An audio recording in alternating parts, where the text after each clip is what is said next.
Coughs play a role in clearing irritants and infections from the body, but persistent coughing can be annoying. The best treatment for a cough will depend on its underlying cause. There are many possible causes of coughs, including allergies, infections, and acid reflux.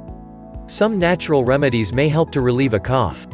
However, it is important to remember that the U.S. Food and Drug Administration (FDA) do not monitor herbs and supplements, so people who use them may be at risk of using low-quality products and impurities. People who want to use natural remedies to treat their cough should research sources and brands. They should also be aware that some herbs and supplements can interfere with medications, which may result in unwanted side effects.